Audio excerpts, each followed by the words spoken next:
السلام عليكم ورحمة الله وبركاته.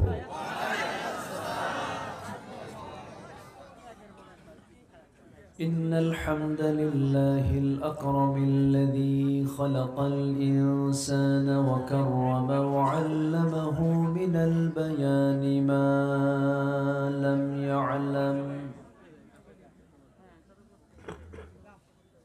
فسبحان الذي لا يحصى امتنانه باللسان ولا بالقلم. نشهد أن لا إله إلا الله وحده لا شريك له، ونشهد أن سيدنا وحبيبنا ومولانا محمدًا عبده ورسوله الذي أرسله بالحق بشيرا ونذيرا وداعيا إلى الله بإذنه وسراجا منيرا. فقد قال الله تعالى في كلامه المجيد وفرقانه الحميد: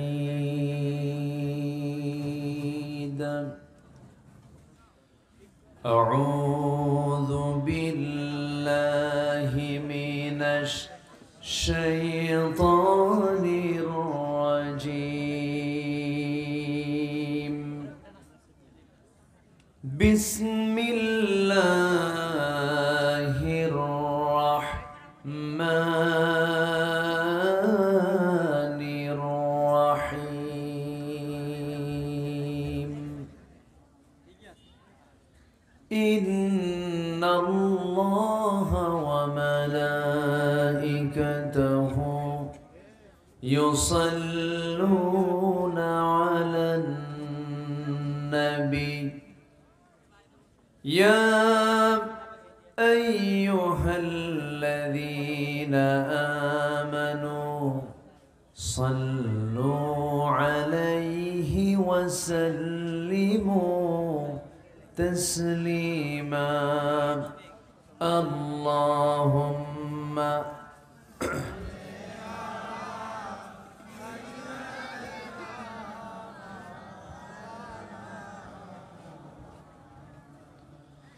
وعلى آل سيدنا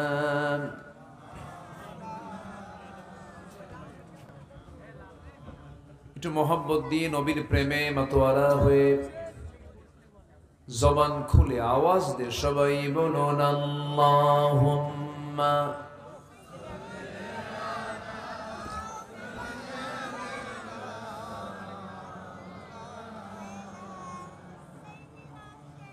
وعلى آل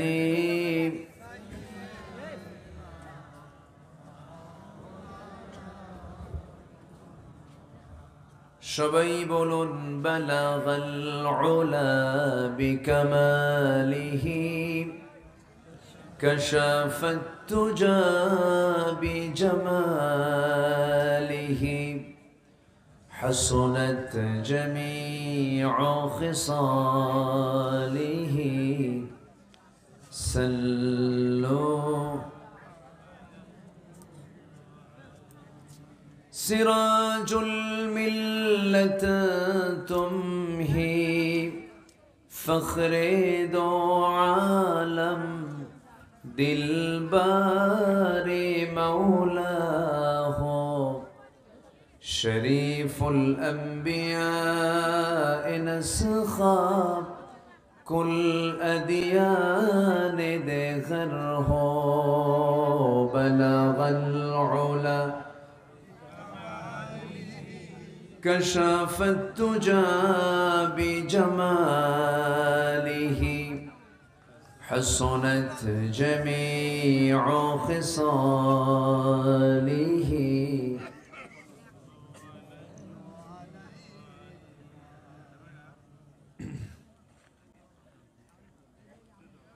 আমি কোরআনের সুর মাঝে শুনেছি যে নাম, আজানের সুর মাঝেও শুনেছি সে নাম।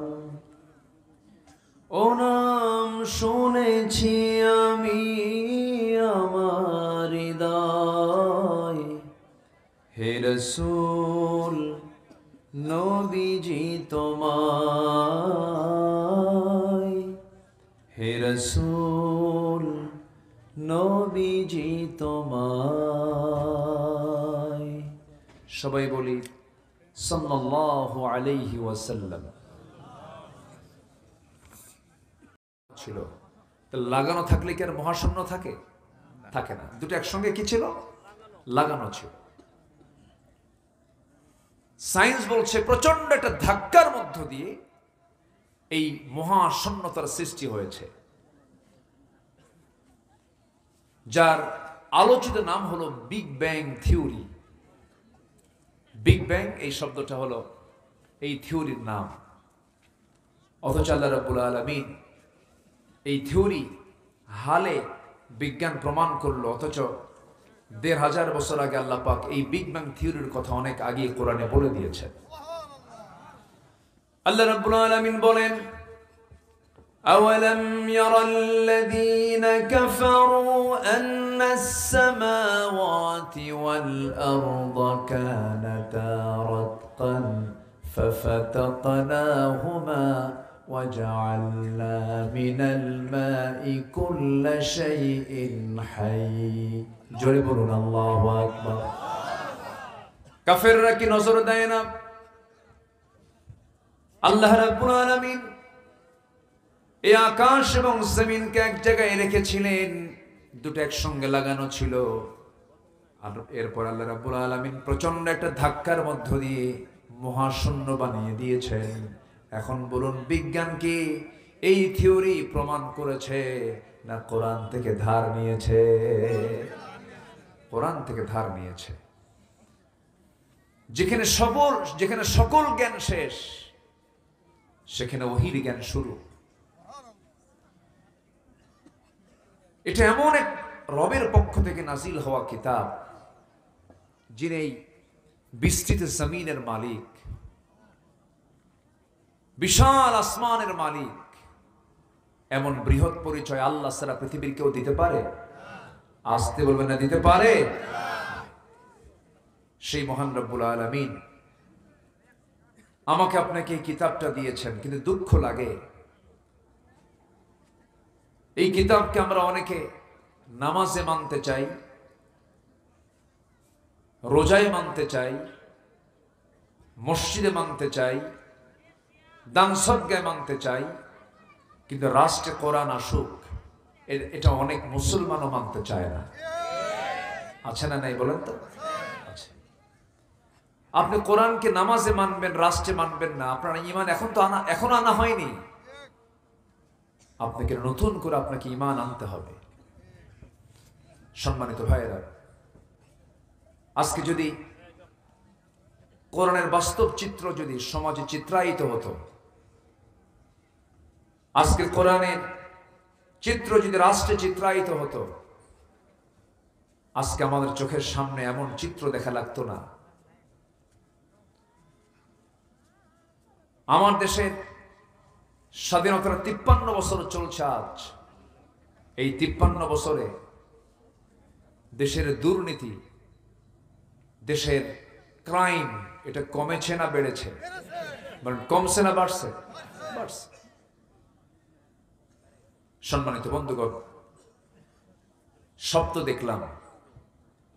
কেউ এই দেশটাকে শাসন করেছে ২৫ বছর, কেউ চালিয়েছে ১৬ বছর, কেউ চালিয়েছে ৯ বছর, মাঝখান দিয়ে কেয়ারটেকার গভর্নমেন্ট কয়েক বছর। এই মোটামুটি ৫৩ বছর যারাই ক্ষমতায় ছিলেন, তারাই কিন্তু মুসলিম পরিবারের সন্তান ছিলেন। তাদের ধর্মের নাম ইসলাম, তারা মুসলমান। অথচ আজ পর্যন্ত আমার দেশে জাহান্নাম থেকে বাঁচার একমাত্র কারণ জাহান্নাম থেকে বাঁচার জন্য 1 নম্বর কাজ হচ্ছে নামাজ। জাহান্নামে যাওয়ার 1 নম্বর কারণ হলো নামাজ ছেড়ে দেওয়া। সেই নামাজের আইনটাই আজ পর্যন্ত কেউ পাশ করতে পারে নাই। সম্মানিত ভাইয়েরা, সম্মানিত বন্ধুগণ, সমাজের সকল অশান্তি দূর করার জন্য সবার আগে প্রয়োজন হলো নামাজি সরকার। কি সরকার বলেন তো? নামাজি সরকার।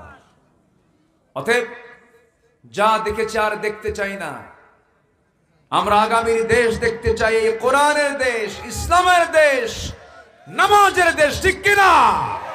রাজি আছেন কারা কারা? হাত উঁচু করে দেখান মুসলমান।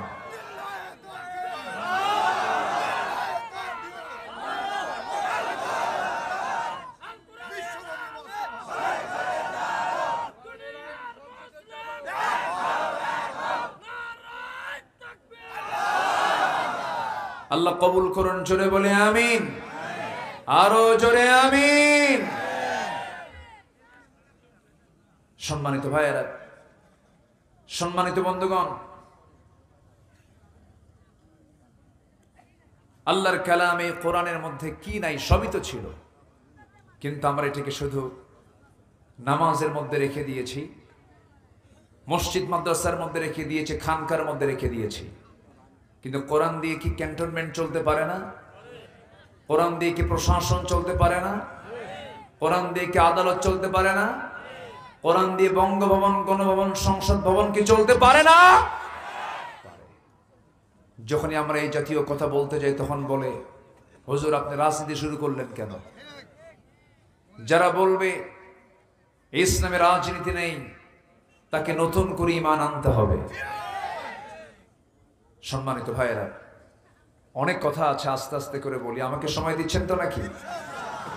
উঠতে একটু দেরি হয়ে গেছে, আর একটু আগে উঠলে ভালো হতো। বছর 3 আগে আমি মাহফিলে এসেছিলাম। আল্লাহ পাক আমাকে আবারও এমন সুন্দর একটা আয়োজন, আবারও আমাকে আসার তৌফিক দিয়েছেন, আলহামদুলিল্লাহ। এই মসজিদের সম্মানিত সাবেক সভাপতি আলম সাহেব, তিনি আমাকে দাওয়াত দেওয়ার পরে ইন্তেকাল করেছেন। ওই মাহফিলটা তিনি থাকতে পারেন নাই। এবছর একজন সহসভাপতির, কালাম সাহেবের ইন্তেকাল হয়েছে। আমরা দোয়া করি আল্লাহ এই সমস্ত তার বান্দাদের কবরের সমস্ত আযাবকে মাফ করে কবরটাকে জান্নাতের টুকরা বানায় দেন। জোরে বলি আল্লাহুম্মা আমিন। সম্মানিত ভাইয়েরা, সেই মহাগ্রন্থ কোরআনে কারীম থেকে আমি সূরাতুল আহজাব থেকে কিছু কথা আমি বলতে চাচ্ছি। আল্লাহ যেন আমার মুখ থেকে সেই কথাগুলো বের করে দেন, যে কথাগুলো উম্মতে মুহাম্মাদীর জন্য এই মুহূর্তে দারুণ প্রয়োজন। আচ্ছা, এটা এই দিকে যায় কেন? এত এদিকে ঘোরান তো একটু।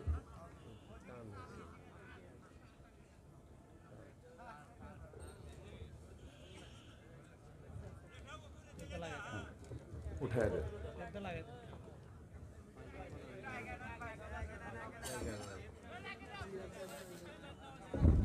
সম্মানিত ভাইয়েরা, আমার দিকে তাকান। সূরাতুল আহজাব থেকে কিছু কথা আমি বলতে চাচ্ছি। এই পৃথিবীতে আমরা যত আদর্শই খুঁজি না কেন, কোন আদর্শই পরিপূর্ণ আদর্শ নয়। প্রত্যেকটা আদর্শের মধ্যে ত্রুটি আছে না নাই বলেন তো? আছে। বিশেষ করে আমি আজকের মাহফিলে লক্ষ্য করছি যুবকদের উপস্থিতি বেশি। বলি আলহামদুলিল্লাহ।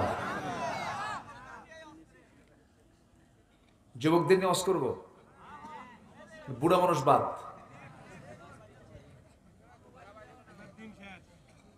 না ঠিক আছে। আজকের মাহফিলে যে যুবকরা তোমরা আসছো, আল্লাহর মেহেরবানি, তোমরা তো অনেক কিছুই দেখিয়ে দিলে 2024-এর অগাস্টের আগ পর্যন্ত। 5 অগাস্ট পর্যন্ত তারা যা দেখিয়ে দিয়েছিল, আমি তো অবাক হয়ে গেছি। আজকের এই যুবকরা তো ডিভাইস আক্রান্ত, মাদকাসক্ত, ফ্রি ফায়ার, পাবজি, গেমস আসক্ত, আর সেই যুবকরা জাতে মাতাল তালে ঠিক। কি কাজটা করলো তারা চিন্তা করা যায়? মুরগি রান্না হলো গণভবনে একজনের জন্য, সেই মুরগির রান খাইলো আমার যুবকরা যায়, ঠিক কিনা? এবং টাইম বেঁধে দিল 45 মিনিটস, মাত্র 45 মিনিট। যুবকরা তোমরা সামনে আরো কিছু দেখাতে পারবে, শর্ত হলো উন্নত চরিত্র সাথে যোগ করতে হবে। সে উন্নত চরিত্র খোঁজার জন্য অন্য কারো কাছে যেতে হবে না, তিনি হচ্ছেন আমার নবী মুহাম্মদুর রাসূলুল্লাহ। মুহাম্মদুর রাসূলুল্লাহ। আল্লাহ রাব্বুল আলামিন তার শানে বলেছেন, লাকাদ কানা লাকুম ফি রাসূলিল্লাহি উসওয়াতুন হাসানাতুন লিমান কানা ইয়ারজুল্লাহা ওয়াল ইয়াওমাল আখির ওয়া যাকারাল্লাহা কাসীরা। জোরে বলুন আল্লাহু আকবার। তোমাদের জন্য উত্তম আদর্শের বাস্তব নমুনা কেউ নয়, উত্তম আদর্শের বাস্তব নমুনা একজন, তিনি হচ্ছেন মুহাম্মদুর রাসূলুল্লাহ সাল্লাল্লাহু আলাইহি সাল্লাম। আমার ভাইয়েরা, আল্লাহ রাব্বুল আলামিন রাসূলকে এত সম্মান দিয়েছেন, রাসূলকে এত মর্যাদা দিয়েছেন। আল্লাহ পাক তার শানে এক জায়গায় বলছেন, হে রাসূল, আপনাকে যে যা বলে বলুক সেই দিকে আপনি কর্ণপাত করবেন না। আমি আপনাকে যে পুরস্কার দিয়েছি, যারা পারেন ঠোঁট মিলিয়ে আল্লাহ পাক তার শানে যা বলেছেন, তিনি বলছেন কি, নুন ওয়াল কলামি ওয়া মা ইয়াসতুরুন মা আনতা বিনি'মাতি রাব্বিকা বিমাজনুন ওয়া ইন্না লাকা লাআজরান গায়রা মামনুন وَإِنَّكَ لَعَلَى خُلُقٍ عَظِيمٍ। জোরে বলুন আল্লাহু আকবার। হে রাসূল, আমি আপনাকে সুমহান চরিত্র অধিকারী বানিয়ে দিয়েছি। আল্লাহ পাক তার সম্মানটা কত বাড়িয়ে দিয়েছেন। এই কোরআন নাজিল হয়েছে আমার নবীর উপরে, কিন্তু আমার নবীকে আল্লাহ পাক কোথাও নাম ধরে একটা বারের জন্য ডাকেন নাই। বাবা তার ছেলেকে নাম ধরে ডাকতে পারেন, কিন্তু ছেলে তার বাপকে যদি নাম ধরে ডাকে, এটা আদব হবে না, বেয়াদবি হবে, বেয়াদবি হয়ে যাবে। ছোটজন বড়জনকে নাম ধরে ডাকতে পারেন? পারেন? পারেন না। বড়জন ছোটজনকে নাম ধরে ডাকতে পারেন। আমার আল্লাহ তার জায়গা থেকে, তার আসন থেকে আমার নবীর নাম ধরেও যদি ডাক দিতেন, কিছুই হতো না। কিন্তু আল্লাহ রাব্বুল আলামিন সব নবীকে নাম ধরে ডাকলেও আমার আল্লাহ আমার নবীকে কোরআনে কোথাও একটাবারও নাম ধরে ডাকেন নাই। জয় বলি সুবহানাল্লাহ। আদম আলাইহিস সালাতু ওয়াস সালামকে ডাক দিয়েছেন, ইয়া আদম উসকুন আনতা ওয়া যাওজুকাল জান্নাহ। ডাক দিয়েছেন, ওয়ামা তিলকা বিয়ামিনিকা ইয়া মূসা। ডাক দিয়েছেন, ইয়া ইয়াহইয়া খুযিল কিতাবা বিকুওয়া।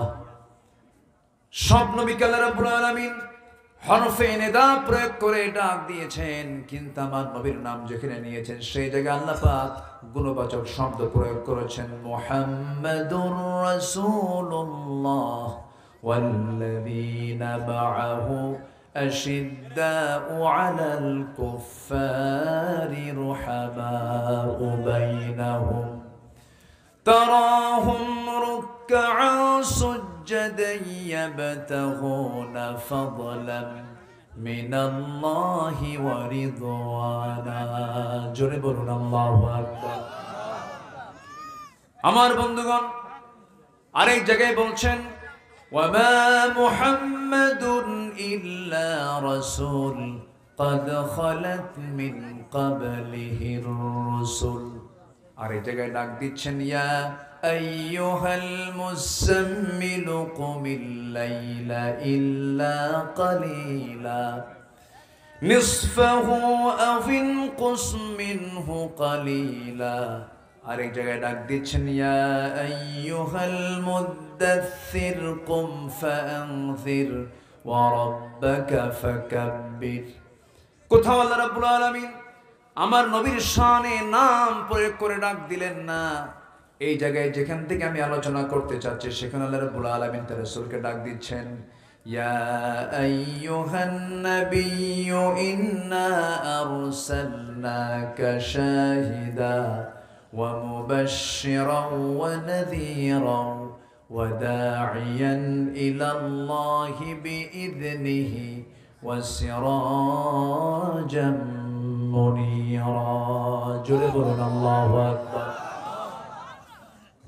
যে নবীকে আল্লাহ রাব্বুল আলামিন নিজের নামটা ধরে পর্যন্ত ডাক দেন নাই, সেই নবীর শান মানটা হল আল্লাহর পরেই তার দাম।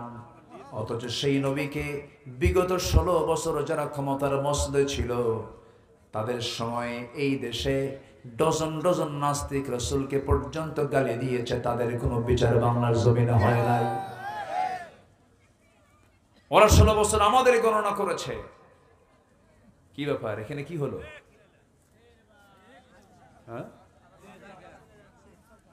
ও মাদ্রাসার ছাত্র এরা।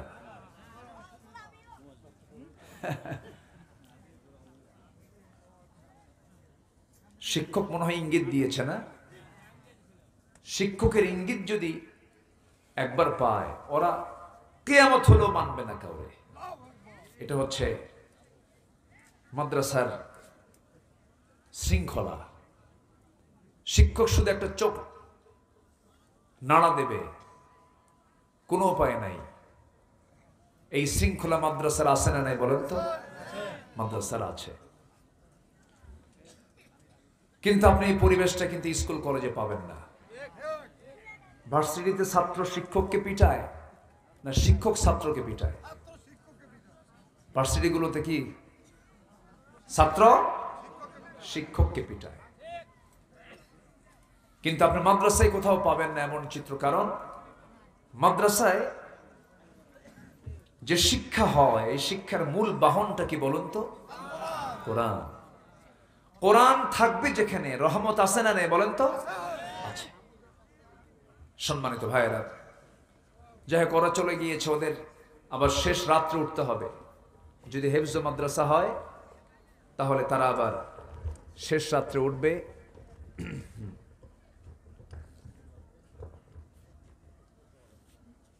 ওদের মেইন পড়া হলো ফজরের আগ দিয়ে তারা কিছু মুখস্থ করে থাকে। একটা জানেন একটা বিষয়, 30 পারা কোরআন আল্লাহ পাক সবার নসিবে রাখেন না। সব সিনায় 30 পারা কোরআন কিন্তু ওঠে না। আল্লাহ পাক যে সিনাকে নির্বাচিত করেন সেই সিনাতে আল্লাহ পাক 30 পারা কোরআন উঠায় দেন। আমার নবীর কাছে যখন প্রথম ওহী নাজিল হয়, আমার নবীজি বারবার আওড়াচ্ছেন এটাকে মুখস্থ করার জন্য, কিন্তু পারতেছেন না, কষ্ট হচ্ছে তার। আল্লাহ রাব্বুল আলামিন বলেন লা তুহাররিক বিহি লিসানাকা লিতা'জালা বিহি। হে নবী, আপনি মুখস্থ করার জন্য বারবার আপনার জিহ্বা আপনি আওড়াবেন না। আমি আল্লাহ নিজে আপনার সিনার মধ্যে কোরআনটা জমা করে দেব। আমি নিজে জমা করে দেব। আপনার এত পরিশ্রম করার কোনো প্রয়োজন নাই। সম্মানিত ভাইয়েরা, সানুকরিউকা ফালা তানসা, আপনি কখনো ভুলবেন না। আমার রাসূলকে কে বলছেন? আল্লাহ বলছেন। তাহলে আপনি বলুন, চেষ্টা করলেই কি কোরআনের হাফেজ হওয়া যায়? এটা নসিব দরকার, সাহায্য দরকার কার? আসতে বলুন, সাহায্য দরকার কার? আল্লাহ পাকের। ওরা চলে গিয়েছে, যাক, আমরা আছি তো নাকি? জোরে বলি ইনশাআল্লাহ। এই 16 বছরে আমরা এমন চিত্র দেখেছি, কুকুরের মাথায় টুপি পরানো হয়েছে, রাসূলকে নিয়ে ব্যঙ্গোক্তি করা হয়েছে, রসুলকে সন্ত্রাসী মোহাম্মদ বলা হয়েছে। এরপরে এখন নিষিদ্ধ একটা ছাত্র সংগঠন জাহাঙ্গীরনগর ইউনিভার্সিটিতে বিগত কয়েক যুগ আগে প্রকাশ্যে 100 জন ছাত্রীকে ধর্ষণ করে ক্যাম্পাসে এসে প্রকাশ্যে ধর্ষণের সেঞ্চুরি পূরণের অনুষ্ঠান বাস্তবায়ন করার জন্য মিষ্টি পর্যন্ত বিতরণ করেছে। এই সমস্ত তালিকাগুলো এখন বের করার দরকার আছে না নাই বলেন তো? আসতে বলবেন না, আছে না নাই? আমার বিরুদ্ধেও তালিকা করেছিল, সেটা হলো ওই যে কি বিচারপতি শামসুদ্দিন মানিক চৌধুরী, কালা বলার দরকার নাই, শামসুদ্দিন মানিক, কালা তো আল্লাহ বানাই দিছে তাই না? এই শামসুদ্দিন মানিক 116 জন আলেমের তালিকা করেছিল, এর মধ্যে আমার নামটাও ঢুকিয়েছিল। কেন? আমরা নাকি রাষ্ট্রদ্রোহী, আমরা নাকি রাষ্ট্রের বিরুদ্ধে অবস্থান করেছি।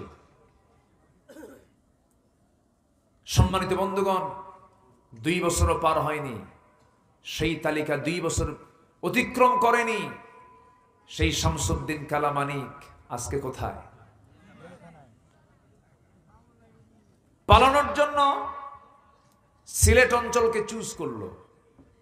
সে ত্রিপুরা অথবা আসাম দিয়ে গুয়াহাটি হয়ে দিল্লি চলে যাবে, কিন্তু সিলেটবাসী খুব ভালো আপ্যায়ন করেছে, এত সুন্দর আপ্যায়ন করেছে। কোর্টে যখন হাজিরা দিতে গেছে বিসি শুদ্ধ আউট করছে। আপনারা জানেন না, জানেন না, জানেন না? সম্মানিত বন্ধুগণ, যুগে যুগে যারা এই জুলুম করেছে আল্লাহ পাক তাদেরকে উলঙ্গ করে ছেড়েছেন। ফেরাউন পৃথিবীতে ক্ষমতার মসনদে ছিল হলো 1600 বছর, তার হায়াত ছিল 1600 বছর, আর এরা ছিল হলো 16 বছর। দেখছেন সংখ্যার যে মিল হলো কেমনে বুঝলাম না। সবচেয়ে বুকটা ফেটে যায় একটা ব্যক্তির জন্য, আমার বিশেষ করে। কেমনে কেমনে এই প্যান্ডেলের এই প্ল্যাটফর্মের যিনি মূল একজন রূপকার আল্লামা সাইদিকে তারা কেমনে মেরে ফেলল। একটা জীবন্ত মানুষকে, সুস্থ মানুষকে জেলখানা থেকে চিকিৎসার নাম করে ধরে এনে 13 আগস্ট 2023 তাকে গ্রেফতার করে 13 বছর আগে রেখেছিল জেলখানায়।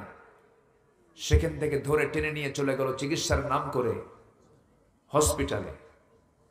সেম আবু হানিফা রাহিমাহুল্লাহর মতো বিষ প্রয়োগ করে, পয়জনিং করে তাকে পরিকল্পিতভাবে দিল্লির প্রেসক্রিপশনে হত্যা করা হয়েছে।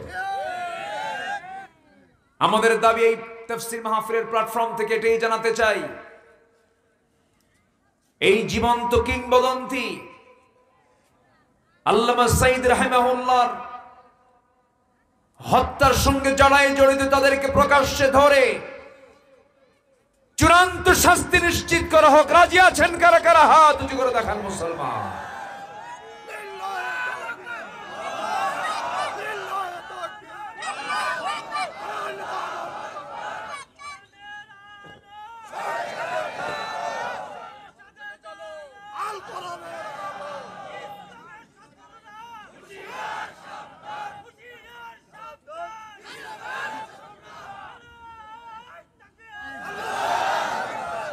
আল্লাহ কবুল করুন, জোরে বলি আমিন। শুরু যখন হয়েছে একটি সুন্দর সমাপ্তির মধ্য দিয়ে আগামীর দেশ আমরা দেখতে চাই, আমরা কোরআনের দেশ। জোরে বলি ইনশাআল্লাহ, ইনশাআল্লাহ, ইনশাআল্লাহ। আসবে দিন, আসবে না? আসবে কিনা বলেন? আসবে। শহীদের রক্ত কখনো বৃথা যেতে পারে না, কিন্তু শর্ত হলো আমরা যদি সফল হতে চাই আমাদের চরিত্র হতে হবে অনুন্নত না উন্নত? উন্নত চরিত্রবান, উন্নত চরিত্র অধিকারী আমাকে আপনাকে হতে হবে। আর সেই উন্নত চরিত্র খোঁজার জন্য একজনকে সিলেকশন দিয়েছেন আল্লাহ তাআলা, তিনি হচ্ছেন মুহাম্মদ সাল্লাল্লাহু। সেই নবীজির জীবন থেকে মুমিনদের জন্য অনুকরণীয় 15টা আদর্শ আমি আজকে একটা একটা করে বলতে চাচ্ছি। আমাকে সময় দেবেন তো? জোরে বলি ইনশাআল্লাহ। তাহলে বলুন, নুরু ওয়াজ কি শেষ না শুরু? টাইম দিচ্ছেন তো নাকি? বলি আলহামদুলিল্লাহ। আমি তো প্রথমে হতাশ হয়েছিলাম, লোকজন এত কম কেন, কিন্তু না, মোটামুটি প্রচন্ড শীত তো। আর এবার মাহফিলের চাপ এত বেশি, মানুষের চাইতে মাহফিল বেশি। এত মাহফিল, ঠিক আছে না? মানুষের চাইতে মাহফিল বেশি। যাই হোক, হতাশার কোনো কারণ নেই। আল্লাহর পয়গম্বর নূহ আলাইহিস সালাতু ওয়াস সালাম তিনি দাওয়াত দিয়েছেন। আল্লাহর পয়গম্বর ইন্নী দাআউতু কওমি লাইলা ওয়া নাহারা, দিনে এবং রাতে দাওয়াত দিয়েছেন 900 বছর।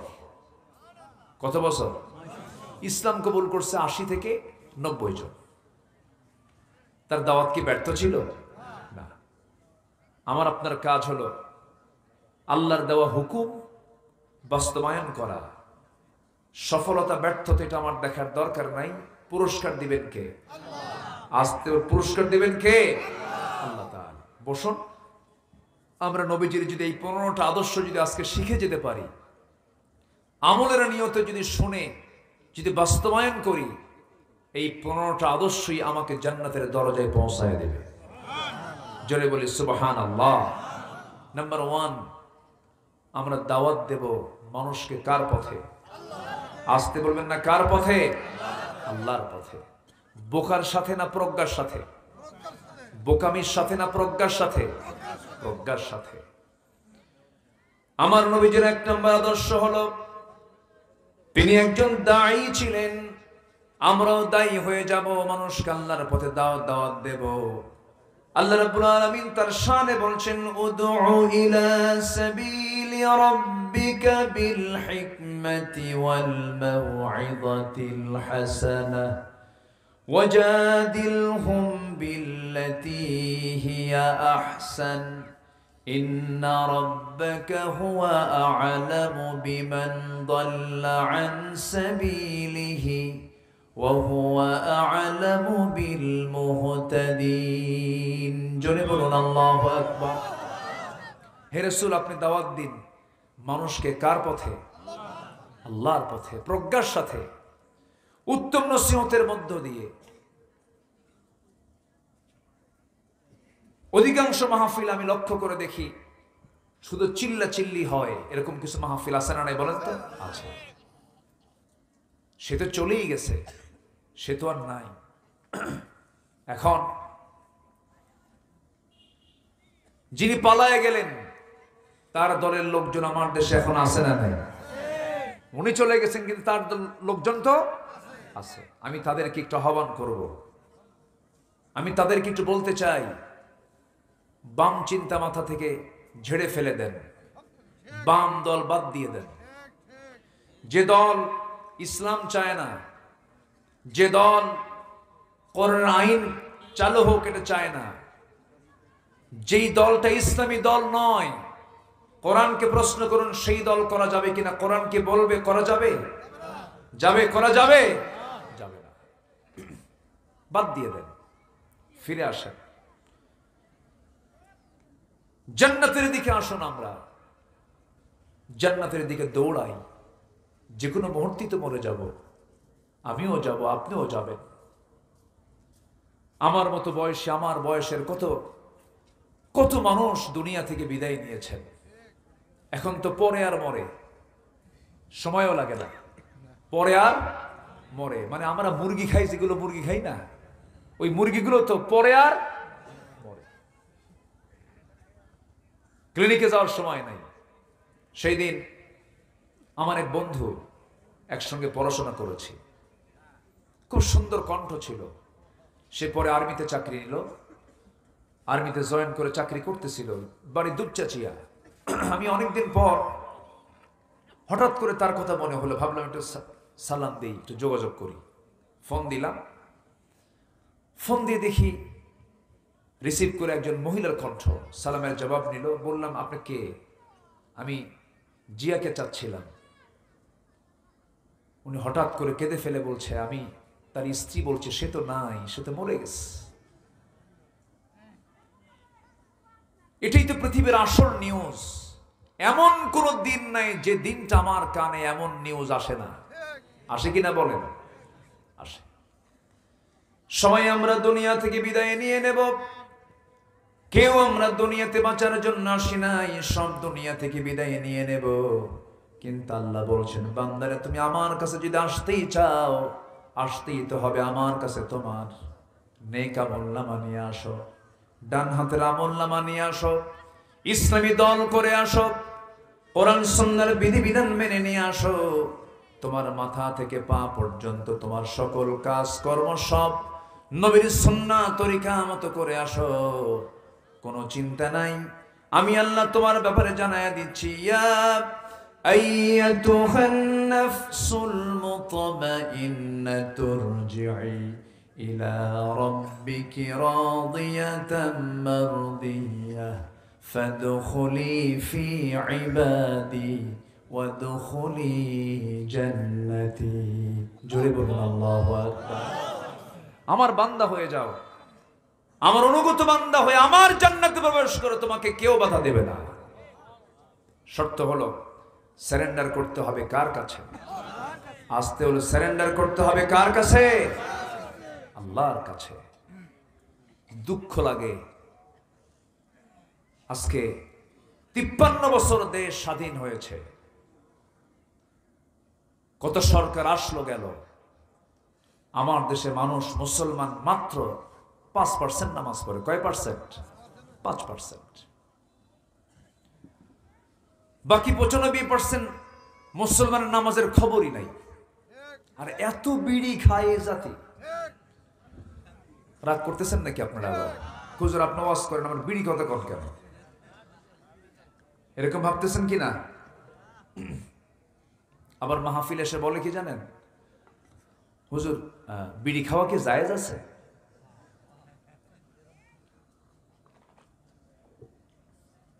জায়েজের চেষ্টায় আছেন, যদি জায়েজ করে নেওয়া যায়। সম্মানিত ভাইয়েরা, আবার অনেকে পান খান। পান খান, সমস্যা নাই, পান তো রস খান তো নাকি? মাঝে মধ্যে খান, পান খান, সমস্যা নেই। পানের রস স্টমাকের জন্য ভালো।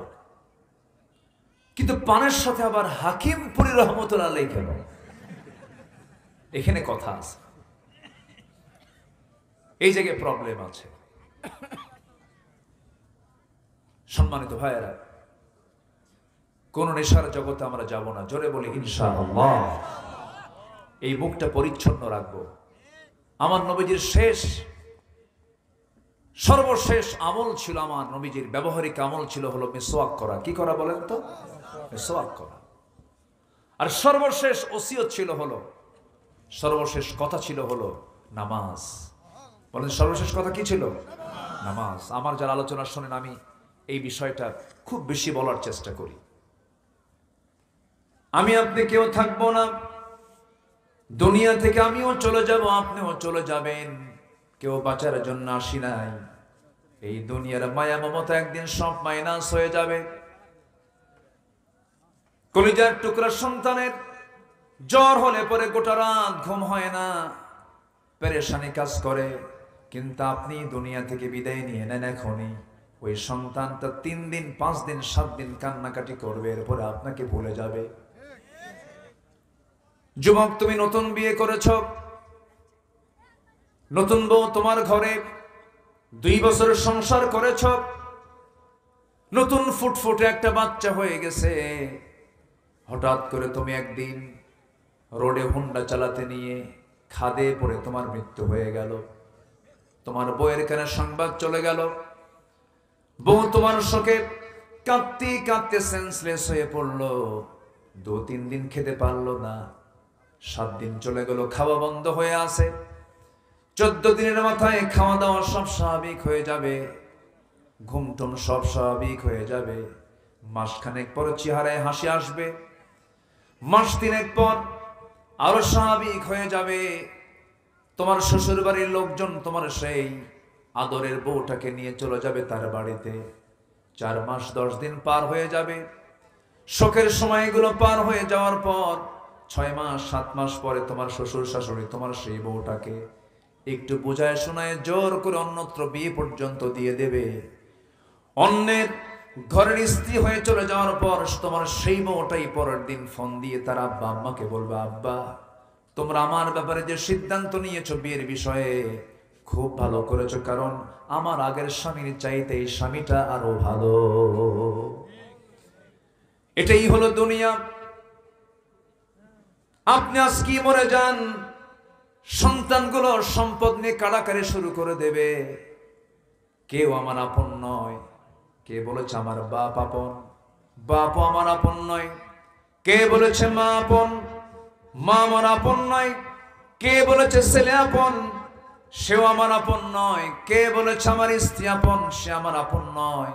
কে বলেছে আমার ভাই আপন? সে আমার আপন নয়। একবার চক্ষু বন্ধ করে দেখুন, একমাত্র আপন আমার কে? আসতে বলবেন না কে? আল্লাহ পাক। রুহের জগতে একা ছিলাম, মার পেটের জগতেও একা ছিলাম। দুনিয়াতে সে কিছু বন্ধু বান্ধব পেয়েছে। যেদিন আমার মরণ হয়ে যাবে আমি আবার একাই ফিরে যাব। এই জন্য আমার বন্ধুগণ, সে আল্লাহর কাছে যখন ফিরে যেতে হবে কিছু কাজ আমরা করে যাব। কিয়ামতের দিন আল্লাহ রাব্বুল আলামিন বান্দাকে সর্বপ্রথম যে প্রশ্ন করবেন সেই প্রশ্ন হলো নামাজ।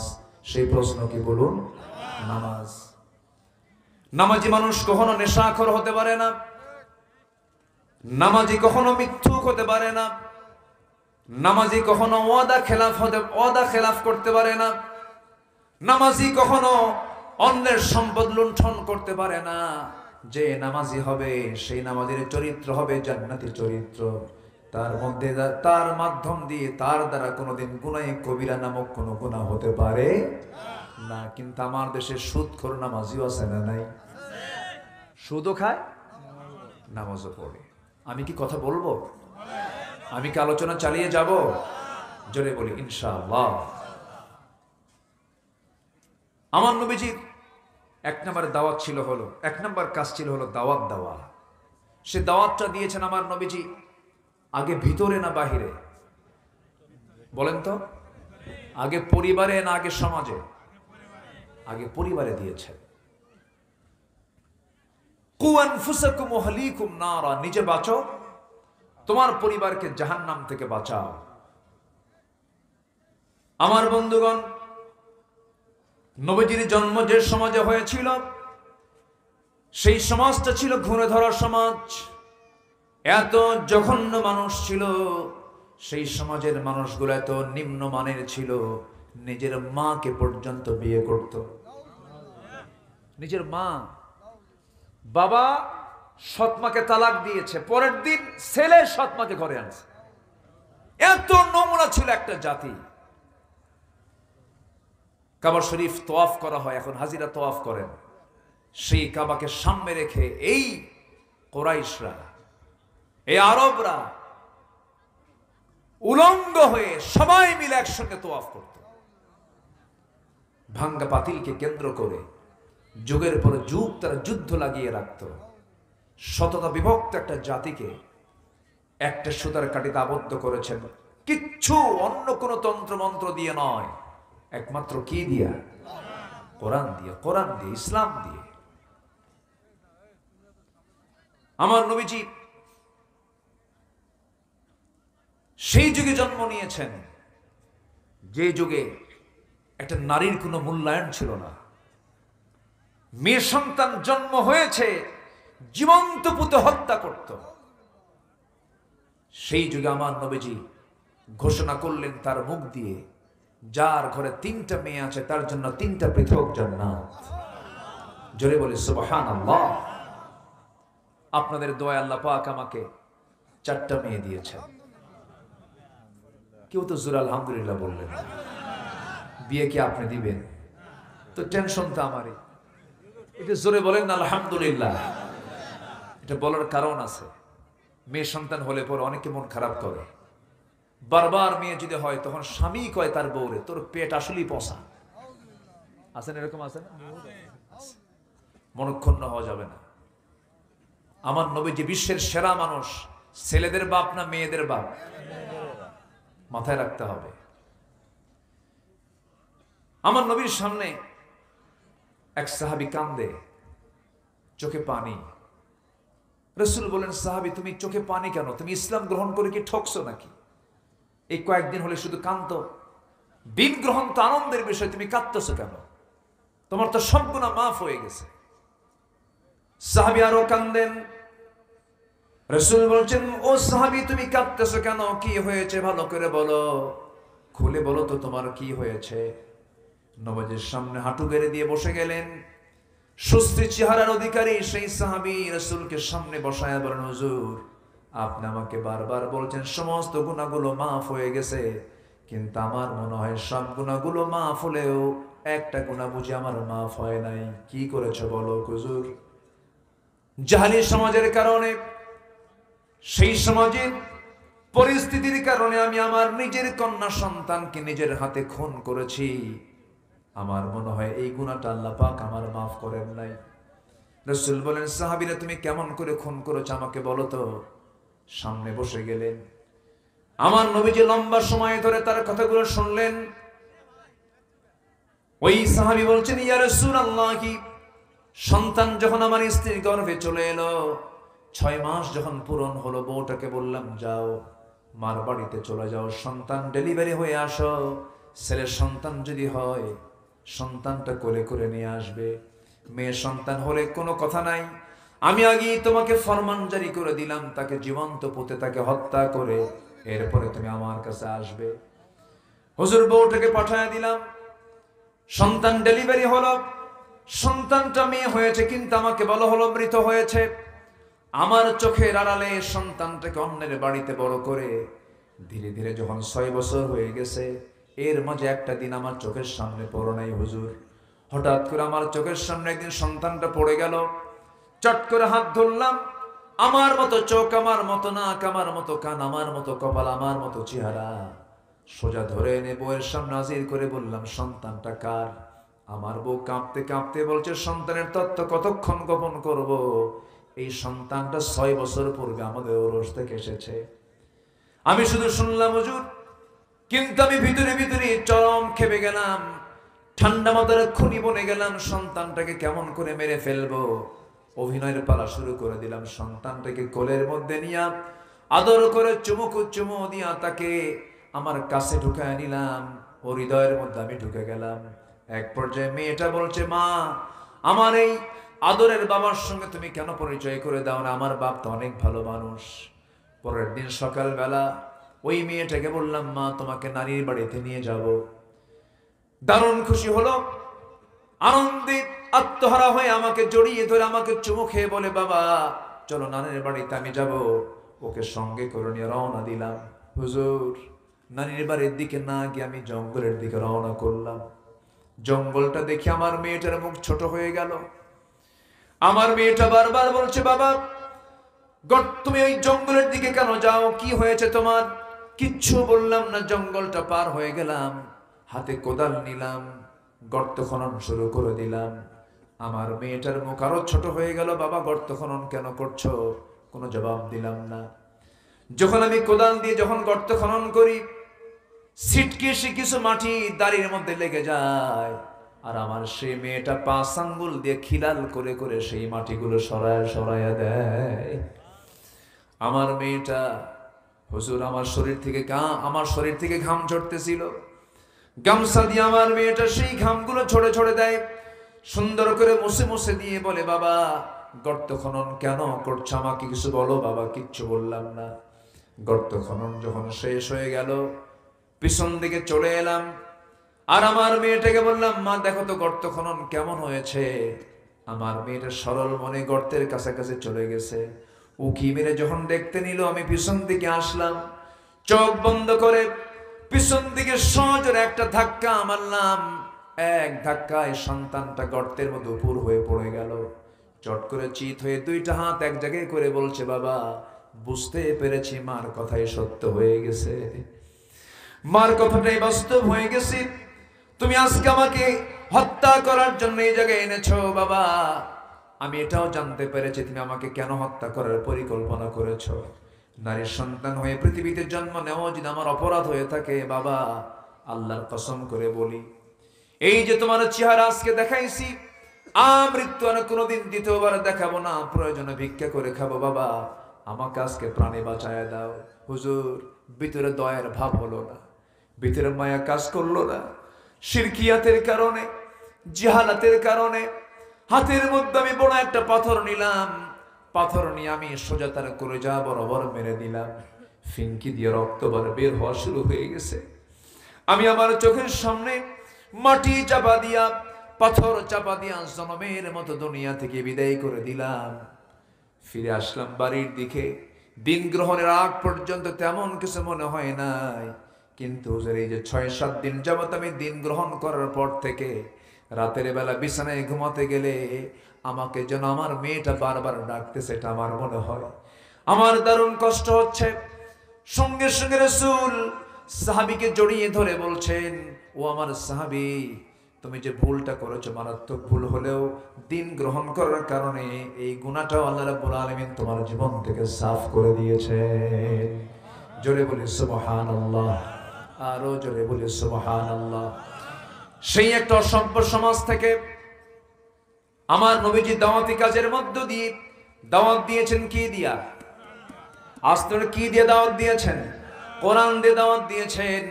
এই কোরআন দিয়ে দাওয়াত দিয়ে সেই জাহেলি যুগের অসভ্য বর্বর একটা জাতির ভিতর থেকে বের করে আনলেন আবু বকর, কে বের করে আনলেন? ওমর।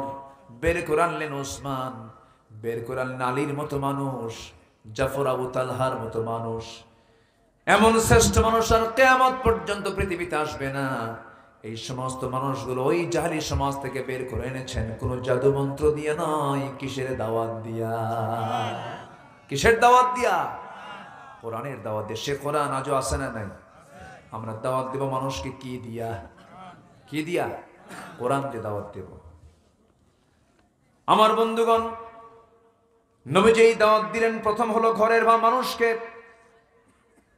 জাবালে নূর আশ্রয় নিয়েছিলেন, যে জাবালে নূরি, সেই গারে হেরা, যে গুহার মধ্যে আমার নবীজি 5 থেকে 6 বছর ছিলেন, সেটা হলো জাবালে নূরের মধ্যে অবস্থিত নূর পাহাড়ের গারে হেরা। আল্লাহ পাক আমাকে বারবার নিয়েছেন। আল্লাহ প্রত্যেককে যাওয়ার তৌফিক দান করুন। আমিন। এত আস্তে বলেন আমিন। জোরে বলেন, আরো জোরে বলেন। আল্লাহর ঘর কি দেখার শখ হয় না? সবাই দেখতে রাজি আছেন তো? নিয়ত থাকলে দেখা হবে। 2015 সালে আমি হজে গিয়েছি। প্রথম সফর তো আমার 2009 সালে। সেই সফরে আমার জীবনের ছিল হলো প্রথম সফর 2009 সাল হজে।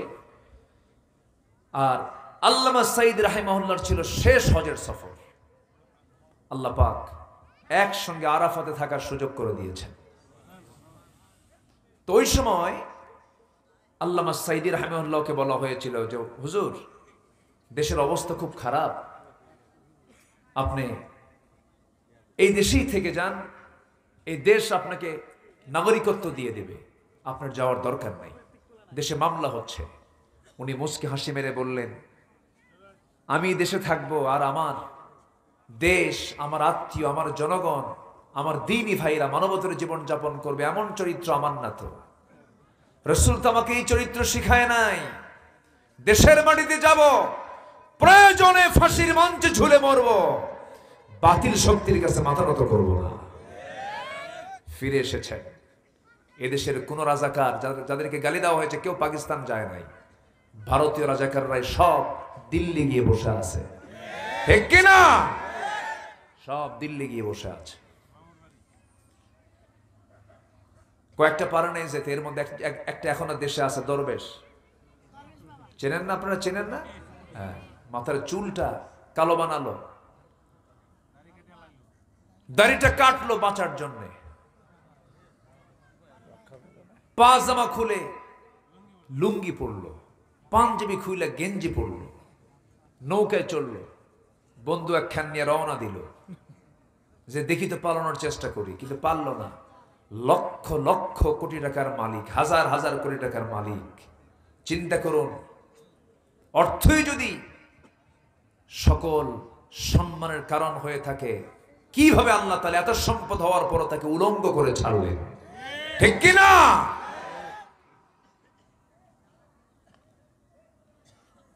কোস্টগার্ড ধরে ফেলছে, ধরে ফেলে বলতেছে, স্যার আমি আপনাকে চিনি, আপনি আইনমন্ত্রী, উপায় নাই, চলেন থানায় যেতে হবে। আমি কি একা আসছি এই জায়গায়? আমি তো একা আসি নাই, আমার সাথে আরেকজন আছে, আমি তো জামাতের সাথে আসছি। কিসের সাথে আসছি? জামাতের সাথে। কে কে আরেকজন কই যে বসে আছে, কত মাথার চুল কালো, লোকটা কে? মুখে দাঁড়িয়েও নাই, কে ভালো করে দেখো, ওটাই দরবেশ, ভান ধরে বসে আছে। সম্মানিত ভাইয়েরা, সম্মানিত বন্ধুগণ, আমরা এক নাম্বার কাজ আজকে শিখলাম নবীর জীবন থেকে। আমরা মানুষকে কি দেব বলেন তো? দাওয়াত দিতে রাজি আছেন তো? সবাই দাওয়াত দিতে রাজি আছেন তো?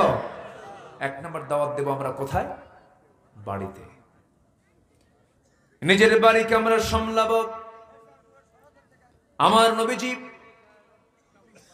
জাবালে নূর থেকে আল্লাহর কালাম কোরআন যখন নাজিল হলো, ওহী যখন নাজিল হলো, সেই কোরআনটা নিয়ে সোজা বাড়িতে চলে আসলেন। এসে তার স্ত্রী আম্মাজান খাদিজাকে লক্ষ্য করে বলছেন, খাদিজা রে, আমার কেমন যেন আশঙ্কা হচ্ছে, লাকাদ খাশিতু আলা নাফসি, আমি আমার নিজের জীবন নিয়ে শঙ্কিত, মনে হয় মরে যাব, কেমন যেন মনে হচ্ছে আমার। সঙ্গে সঙ্গে খাদিজা বলছেন, আমার স্বামী, আপনার কোনো অনিষ্ট পৃথিবীর কেউ করতে পারবে না, কারণ আপনি এতিমকে কষ্ট দেন না, আপনি অসহায়ের পাশে দাঁড়ান, আপনি মাসলুমের পাশে দাঁড়ান, আপনার চুল পরিমাণ কোনো ক্ষতি পৃথিবীর কেউ করতে পারবে না। রাসূল এবার বলছেন, খাদিজা ভালো কথা, কিন্তু আজকে আমি তোমাকে নতুন করে আমার একটা পরিচয় দিয়ে দেব, জানি না তুমি এটা মানবে কিনা। এতদিন তোমার সঙ্গে আমার পরিচয় ছিল, তুমি আমার স্ত্রী, আমি তোমার স্বামী, কিন্তু আজকে আমার একটা নতুন পরিচয় হলো, আমি হলাম আল্লাহর নবী। এই কথা বলার সঙ্গে সঙ্গে খাদিজা রাদিয়াল্লাহু তাআলা আনহার চোখে পানি চলে এলো। এবার তিনি বলছেন, আমার স্বামী গো, 15 বছর ধরে দাম্পত্যময় জীবন চালালাম, যার মুখ থেকে একটা অযাচিত কোনো কথা বের হতে দেখলাম না, একটা মিথ্যা কথা বের হতে দেখলাম না। আপনি যে আল্লাহর নবী হবেন এতে বিন্দু পরিমাণ কোনো সন্দেহ নাই। জোরে বলি সুবহানাল্লাহ। আসছেন? আলহামদুলিল্লাহ। আমি আপনাকে ফিল করছিলাম যে ভাইকে পাবো কখন। জি, একসঙ্গে হজেও গেছে, একসঙ্গে হজ করেছি, আলহামদুলিল্লাহ। আমি কি আলোচনা চালাবো? আলোচনা চালাবো? কারো কোনো কষ্ট হচ্ছে না তো? আলহামদুলিল্লাহ। সম্মানিত ভাইরা, আমার নবীজি জাবাল নূর থেকে সে বউয়ের সামনে দাঁড়ালেন, বউকে বলেন, বউ, আমি আল্লাহর নবী, তোমার কি বিশ্বাস হয়? কি চরিত্র রাসূল উপহার দিলেন। স্ত্রী বলছেন, আপনি যে আল্লাহর নবী হবেন চুল পরিমাণ কোনো সন্দেহ নাই। সবার কাছ থেকে সার্টিফিকেট পাওয়া যায় ভালোই, কিন্তু বইয়ের কাছে সার্টিফিকেট ভালো পাওয়া কিন্তু খুব মুশকিল। তুমি কত নম্বর হুজুর আমার জানা আছে, বসো, বোঝেন নাই? আপনার বলুন তো, চেয়ারম্যান বড় না চেয়ারম্যানের বউ বড়? হ্যাঁ, আবার কিন্তু ভাইকে বলতেছে না কিন্তু। আচ্ছা, স্ত্রীর কাছে কিন্তু স্বামীর ভালো হওয়া এত সহজ নয়, আবার স্বামীর কাছেও স্ত্রী ভালো হওয়া কিন্তু এত সহজ নয়। আমার রাসূলের চরিত্র কি ছিল তিনি বলে দিয়েছেন, দিনের আলোতে যা করি সাহাবীরা তা বলে বেড়াও, রাতের আধারে আমার স্ত্রী যা করি তা বলে বেড়াও।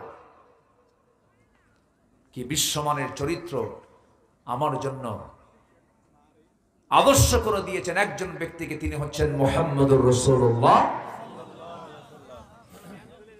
রাসূল বললেন, তোমার কি বিশ্বাস হয়?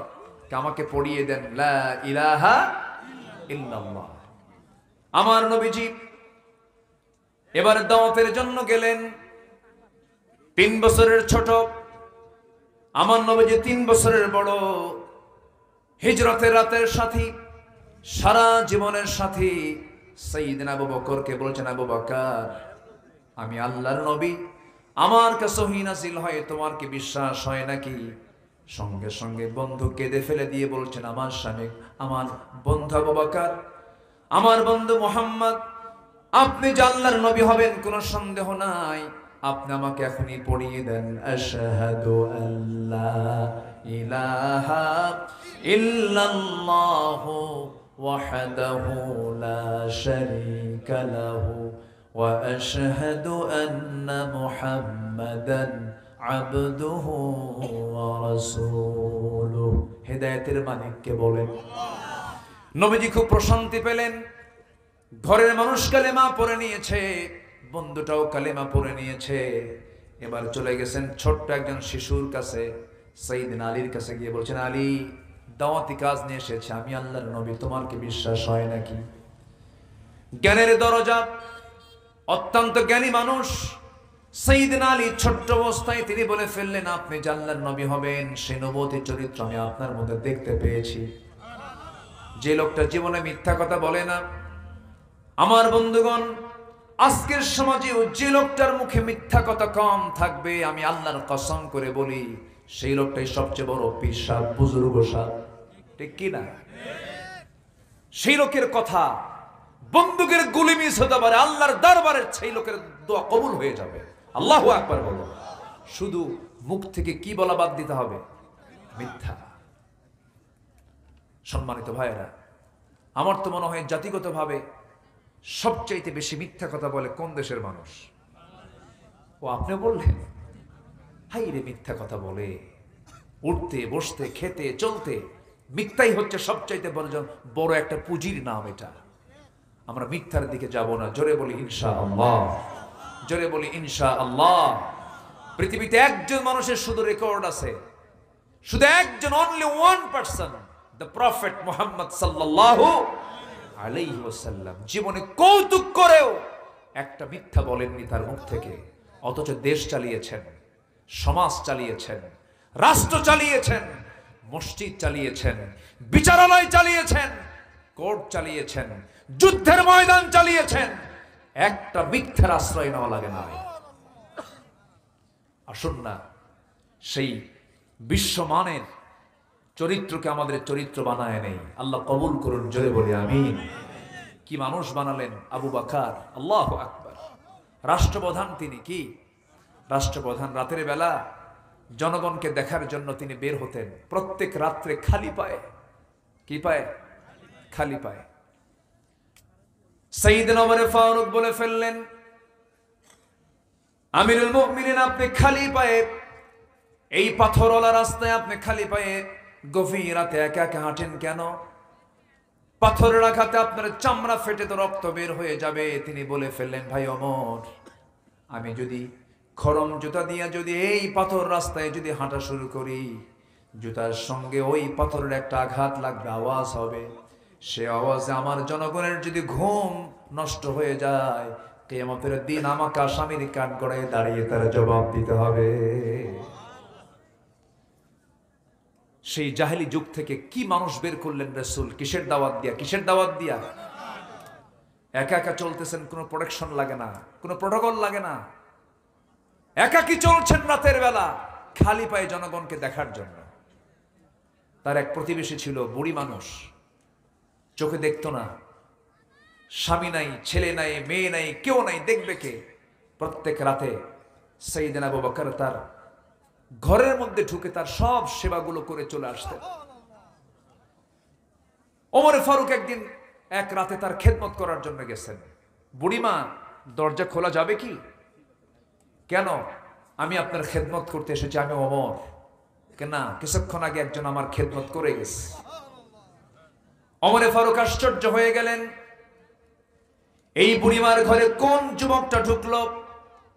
পরপর 2 রাত সার্চ দিলেন, খুঁজে পেলেন না। তৃতীয় রাত্রিতে লক্ষ্য করে দেখেন কে যেন ঘরের মধ্যে চট করে ঢুকে পড়ছে। তিনি বাইরে আঁত পেতে থাকলেন, খেদমত করে যখন তিনি বের হয়েছেন, চট করে পিছন দিক থেকে হাতটা চেপে ধরে দেখেন কেউ না, খলিফাতুল মুসলিমিন আবু বকর। জোরে বলি সুবহানাল্লাহ। দুইজনে কেঁদে ফেললেন। সাইয়েদনা ওমর ফারুক বলছেন, আমিরুল মুমিনিন, আপনি রাষ্ট্রপ্রধান, সারাটা দিন আপনি পরিশ্রম করেন, রাতের বেলা এই সমস্ত কাজ কি আমাদের দেওয়া যায় না? তিনি বলছেন, ওমর রে, তোমার আমলনামা নিয়ে আমি কিয়ামতের দিন উঠবো না, আমার আমলনামা নিয়ে তুমিও কিয়ামতের দিন উঠবা না। আমার কাজ আমাকে করতে দাও, আমার কাজটা আমাকে করতে দাও। সাইয়েদনা ওমর ফারুক রাদিয়াল্লাহু তাআলা আনহু, তিনিও তো তাকওয়ার দিক থেকে কোনো অংশ কম ছিলেন না। 2 বছর খেলাফতের দায়িত্ব যখন পালন হয়ে গেল, সাইয়েদনা আবু বকর দুনিয়া থেকে বিদায় নিলেন, খেলাফতের দায়িত্ব গ্রহণ করলেন ওমর। ওই মহিলা তখন বেঁচে আছেন, কিন্তু মহিলা জানতেন না আবু বকর দুনিয়া থেকে বিদায় নিয়েছেন। পরের রাত্রে চলে গেছেন ওমর ফারুক ওই মহিলার বাড়িতে খেদমত করার জন্য। খেদমতের জন্য ঘরের মধ্যে ঢুকেছেন, খেদমত করলেন, কাপড় চোপড় গুলো ধুয়ে দিলেন, খাবারগুলো গোছায়া দিলেন, সামনে খেজুরগুলো ধুয়ে দিয়ে চলে আসছেন। মহিলা খেতে বসেছেন। খেতে বসতে নিয়ে বুড়ি মহিলাটা খেতে বসতে নিয়ে যখন একটা খেজুর মুখের মধ্যে দিয়েছেন, কামড় মেরেছেন, খেজুরের বিচি তার দাঁতের সঙ্গে লেগেছে। সঙ্গে সঙ্গে তিনি কান্নায় ভেঙ্গে পড়ে বলছেন, বুঝতে পেরেছি আমার প্রথম খাদেম আবু বকর আর দুনিয়ার বুকে নাই, সে মারা গেছে। কারণ আমার আবু বকর যখন আমার ঘরে খেদমত করার জন্য আসতো, সে খেজুরটা পর্যন্ত আমার সামনে দেওয়ার সময় খেজুরের বিচি সহ বিচিটা আউট করে আমার সামনে হাজির করতো, যেন আমার খেজুর খেতে যেন বিন্দু পরিমাণ কোনো কষ্ট না হয়। জোরে বলি সুবহানাল্লাহ। আমার আবু বকর নাই, কেন আমার আবু বকর খেজুর দিয়েছে, বিচি ছাড়া খেজুর, যেন আমার খেতে যেন চুল পরিমাণ কষ্ট না হয়। সম্মানিত ভাইয়েরা, আজকে একটা নেতা ঢাকা থেকে আসবেন, তার সামনে 50টা, পিছনে 50টা গাড়ির শোডাউন। আমি নিজের চোখে দেখেছি। মালয়েশিয়ার প্রধানমন্ত্রী, আমি একদিন কেলে ঘুরতেছিলাম এক শপিং মার্কেটে, মালয়েশিয়ার প্রধানমন্ত্রী তার স্ত্রীকে নিয়ে শপিং করছেন, সামনেও কেউ নাই, পিছনেও কেউ নাই। প্রেজেন্ট ওয়ার্ল্ডের ঘটনা এটা। 50টা গাড়ির তেল খরচ, এটা কি মিতব্যয় না অপচয়? মিতব্যয় না অপচয়? অপচয়। প্রত্যেকটি বিষয়ে জবাব দিতে হবে কার আদালতে? আসতে বলবেন না, কার আদালতে? ওমর ফারুক রাদিয়াল্লাহু তাআলা আনহু একদিন বসে আছে, এক সাহাবী হাদিস বর্ণনা করছেন, বলতেছেন, মিসকাল হাববাতিন মিন কিবার, যার মধ্যে চুল পরিমাণ অহংকার থাকবে সে জান্নাতের গন্ধই পাবে না। ওমর ফারুক সঙ্গে সঙ্গে তিনি জমিনে পড়ে গেলেন। জমিনে পড়ে গিয়ে পাগলের মতো হাউমাউ করে কান্নাকাটি করেন। নিজের দেহের সাথে গোটা জমিনের মাটিগুলো লাগায় নেন। লাগায় নিয়ে আকাশের দিকে তাকায় বলছে, ও আকাশের মালিক আল্লাহ, আমাকে মানুষ খলিফা বলে, আমাকে মানুষ রাষ্ট্রপ্রধান বলে, আমাকে মানুষ সম্রাট বলে, আমার মধ্যে হালকা হালকা অহংকার মনে হয় চলে আসে, কিন্তু আমার মনে হয় আল্লাহ তুমি যদি আমাকে পাকড়াও করো, কিয়ামতের দিন আমি জাহান্নাম ছাড়া আমার কোনো পথ থাকবে না। আমার কাছে মনে হয়, ও আল্লাহ, এই দুনিয়াতে তুমি যত বান্দা পাঠিয়ে দিয়েছো, সব বান্দার জন্য জান্নাতের ফয়সালা হলেও একজনকে যদি তুমি জাহান্নাম দাও, আমার মনে হয় সে একজন বান্দা কেউ হবে না, আমি ওমর সেই জাহান্নামী বান্দা হতে পারি। আল্লাহু আকবার বলেন। বান্দার পরিচয় তেমনই হওয়া উচিত। আল্লাহ পাক এই সমস্ত সাহাবীদের জীবনকে লালন করার তৌফিক দান করুন। জোরে বলি আল্লাহুম্মা আমিন। সম্মানিত ভাইয়েরা, 1 নম্বর হচ্ছে দাওয়াতি কাজ করব আমরা। নাম্বার 2 হলো আমার রাসূল ছিলেন সাহসী। কি ছিলেন বলেন তো? সাহসী। পৃথিবীতে কোনো কিছু করতে গেলে, বিজয় অর্জন করতে গেলে কি দরকার? আমার নবীজি কি ভীরু ছিলেন না সাহসী ছিলেন? চিন্তা করুন, ঘর থেকে বের হচ্ছেন হিজরতের রাতে, নাঙ্গা নাঙ্গা তরবারি, ওই মক্কার নগর পিতা আবু জেহেল তার সন্ত্রাস রেলিয়ে দিয়ে রাসূলকে মারার অর্ডার দিয়েছে। আমার নবীজি সেখান থেকে ঘর থেকে বের হচ্ছেন, শত্রুগুলো দেখছেন, পরোয়া করলেন না, হাতের মধ্যে বালু নিয়ে শুধু নিক্ষেপ করলেন, সমস্ত শত্রুর চোখে চোখে পৌঁছায় দিয়েছেন আমার আল্লাহ তাআলা বালুকণাগুলো। জোরে বলি সুবহানাল্লাহ। যে কোনো বিজয়ের জন্য সাহস দরকার। ইমানদার বুক দেখায় না পিঠ দেখায়? বুঝলাম না এত দ্রুত সময় আজকে কেন যাচ্ছে, আমার বুঝে আসলো না। খুব আজকের ঘড়ি কি বেশি ঘুরতেছে নাকি? এখনো তো বহু পয়েন্ট পড়ে আছে। এদিকে রাতও অনেক গভীর হয়ে গেল। এবার মাহফিলের চাপ তো এত বেশি, এত মাহফিল এবার, তাই না? কিছুক্ষণ আগে মন্তব্য করেছি, মানুষের চাইতে মাহফিল বেশি। এত ঘন ঘন মাহফিল, মানুষ মাহফিল শুনতে শুনতে ক্লান্ত হয়ে গেছে। সম্মানিত ভাইয়েরা, আমার ভাইজান আসছেন, তিনিও কিছু কথা বলবেন। আমি আমার পয়েন্টগুলো আমি শাব্দিকভাবে, আমার আগামীকালকে মাহফিল বেশি দূরে না, মাত্র ময়মনসিংহ, তাও দুপুরবেলা। কখন? দুপুরে। তো সব দিকে খেয়াল করতে হবে। আমাকে মাহফিল কমিটি যখনই গেছেন আমার কাছে, আমার সুযোগ ছিল, 3 বছর আগে একবার এসেছিলাম, তো আল্লাহ পাক আমাকে আবার এই জায়গায় নিয়ে এসেছেন। বলি আলহামদুলিল্লাহ, আপনাদের এই চাঁদ মাখা মুখগুলো আল্লাহ পাক আমাকে আবার দেখার সুযোগ করে দিয়েছেন। আল্লাহ যেন আমাদের সম্পর্ক যেন হাসর পর্যন্ত গড়িয়ে দেন। জোরে বলি আল্লাহুম্মা আমিন। আসলে তো চোখটা খোলা আছে, ইহকালে আছি। চোখ বন্ধ হলে কি ইহকাল না পরকাল? তো আমরা ইহকালের সম্পর্ক গড়বো আমরা পরকালকে টার্গেট করে। জোরে বলি ইনশাআল্লাহ।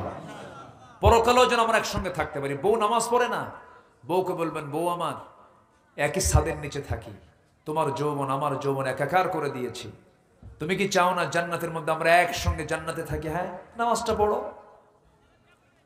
মেয়েগুলোকে বলবেন, ছেলেগুলোকে বলবেন, বাপ নামাজটা পড়, একসঙ্গে দুনিয়াতে এক ছাদের নিচে থেকেছি, একসঙ্গে জান্নাতে থাকবো আমরা, জান্নাতে গিয়ে শপিং করব, একসঙ্গে থাকবো আমরা। এরকম করে আমরা দাওয়াতি কাজ করব। আল্লাহ কবুল করুন। জোরে বলি আমিন। নাম্বার 3 হলো ধৈর্য ধরতে হবে। যে কোনো কাজের সফলতা পেতে হলে কি দরকার? ধৈর্য দরকার। আচ্ছা বলুন তো, নামাজ আগে না ধৈর্য আগে? বলেন বলেন বলেন। ধৈর্য আগে। দেখবেন কিছু কিছু মুসল্লি মসজিদেও তাড়াহুড়ো করে। ইমাম যদি নামাজ একটু লম্বা সূরা দিয়ে পড়ে, পিছন থেকে ওর চুলকানি শুরু হয়ে যায়। লোকমা তো আর দেওয়া সম্ভব না, গলার ঝাড়ি একখান মারে, হুজুর তাড়াতাড়ি শেষ করেন। তাহলে ধৈর্য আগে না নামাজ আগে? ধৈর্য আগে। ব্যবসা আগে না ধৈর্য আগে? বলেন। নেতৃত্ব আগে না ধৈর্য আগে? তাহলে সকল কাজে ধৈর্য আগে দরকার। ধৈর্য এমন একটা গুণ যা সকল সফলতার মূল মাধ্যম হচ্ছে ধৈর্য। আল্লাহ তাআলা ধৈর্যের পিরামিড বানিয়েছেন মুহাম্মদ সাল্লাল্লাহু আলাইহি ওয়াসাল্লাম। অনেক কথা ছিল, তিনি কেমন ধৈর্যশীল ছিলেন, অনেক প্রসঙ্গ ছিল, সেই সুযোগ আজকে আর নাই।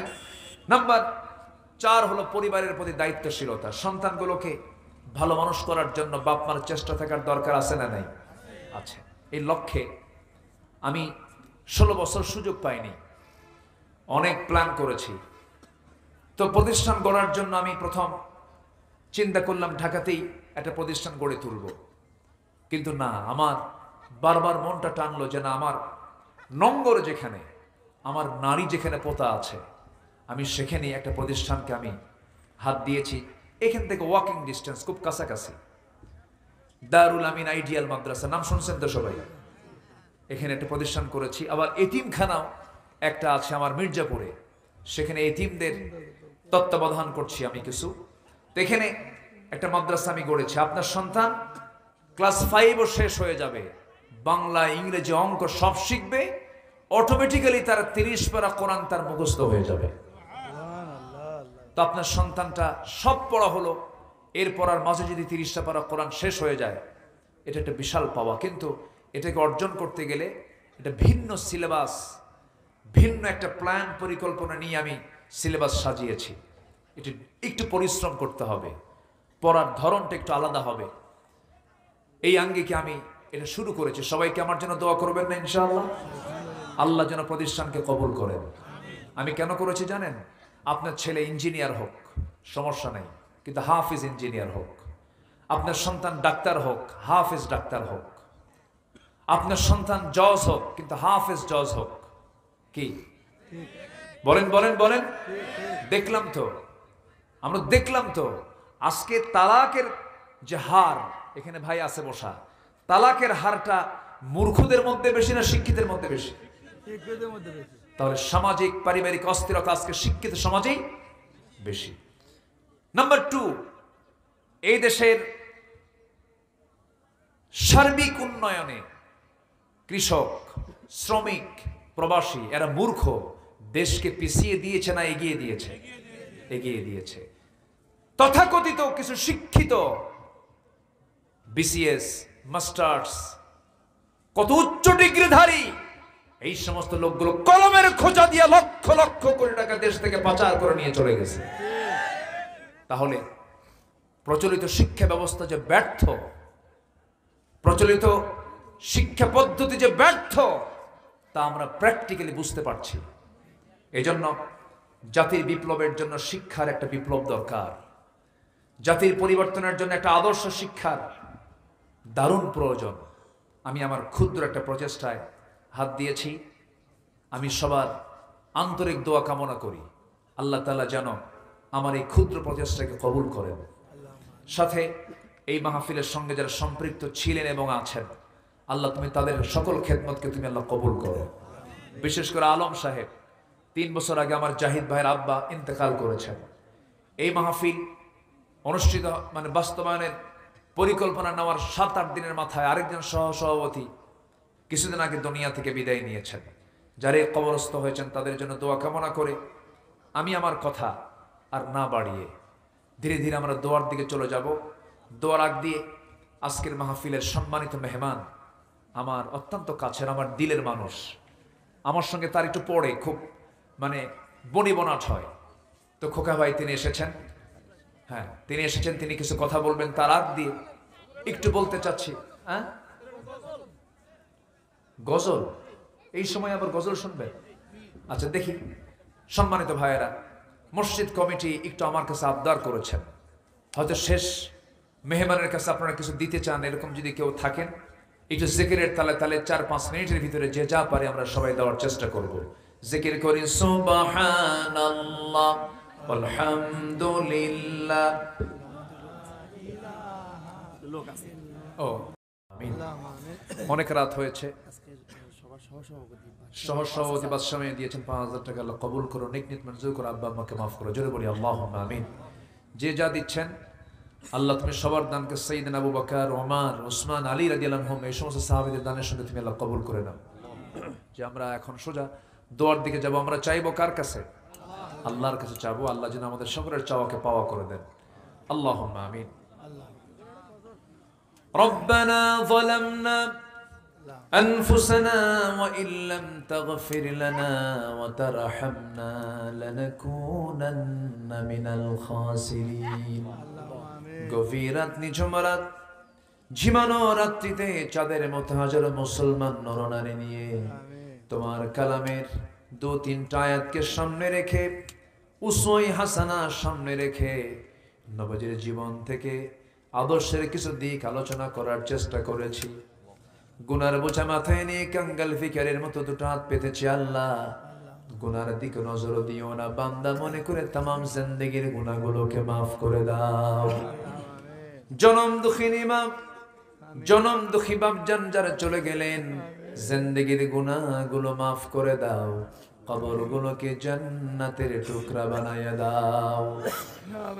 আব্বা আম্মার জন্য কি দোয়া তাও শিখিয়ে দিয়েছো। আমার সঙ্গে সবাই ঠোঁট মিলিয়ে দিয়ে আওয়াজ দিয়ে দিয়ে আমার সঙ্গে সবাই আল্লাহ শেখানো সেই দোয়াটা পড়ুন। রব্বিরহামহুমা কামা রব্বায়ানি সগীরা, রব্বিরহামহুমা কামা রব্বায়ানি সগীরা। আল্লাহ তাআলা বিশেষ করে মাহফিলটার আয়োজন করলেন যারা, শোনার জন্য কষ্ট করে আসলেন যারা, বিনিময়ে কিয়ামতের কঠিন ময়দান যেদিন কেউ কাউকে চিনবে না, এমনকি মা সন্তানকে পর্যন্ত স্বীকার করে বসবে, যেদিন মানুষ কাঁদতে কাঁদতে চোখের পানিগুলো ফরে যাবে, চোখ থেকে রক্ত বের হওয়া শুরু হয়ে যাবে, সেই কঠিন মুসিবতের দিন এই মাহফিল সবার জন্য নাজাতের মাধ্যম বানায় দিও আল্লাহ।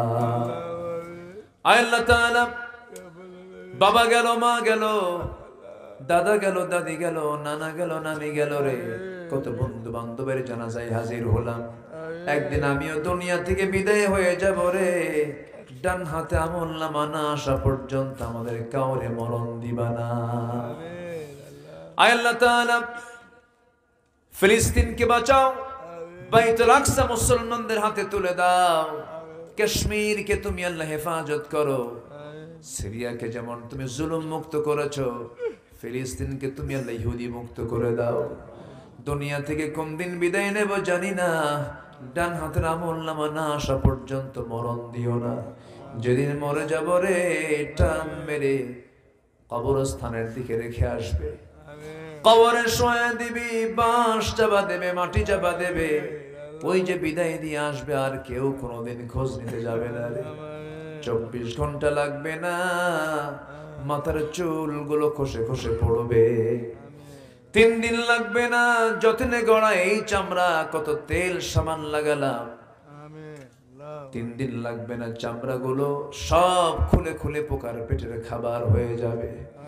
মাত্র 7টা দিন পেটের নারী ভরি সব চোখ মুখ কান নাক দিয়ে বের হওয়া শুরু হয়ে যাবে, কিম্ভূত কিমাকার চেহারা হয়ে যাবে রে।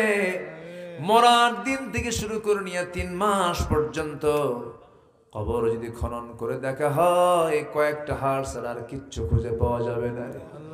এই তো আমার দুনিয়ার জীবন রে আল্লাহ, তোমার পছন্দের বান্দা না হওয়া পর্যন্ত আমাদের কাউকে মরণ দিও না আল্লাহ। তুমি আমার জাহিদ ভাই আব্বার কবরটাকে জান্নাতের টুকরা বানায়া দাও। অনেকে অনেক প্রকার দোয়া চেয়েছেন, যার যার নেক মাকসুদ তুমি আল্লাহ কবুল আর মঞ্জুর করে নাও। আমার ডানে বামে সামনে পিছনে যত ভাই আর যত মা বোনাত তুলেছেন, যার যা প্রার্থনা তুমি আল্লাহ দয়া করে কবুল আর মঞ্জুর করে নাও। মওতের সময় যখন চলে আসবি, জবানে জারি করে দিও কালো যাই কালিমা তাইয়্যিবা লা ইলাহা ইল্লাল্লাহু মুহাম্মাদুর রাসূলুল্লাহ। আসসালামু আলাইকুম ওয়া রাহমাতুল্লাহি ওয়া বারাকাতুহু।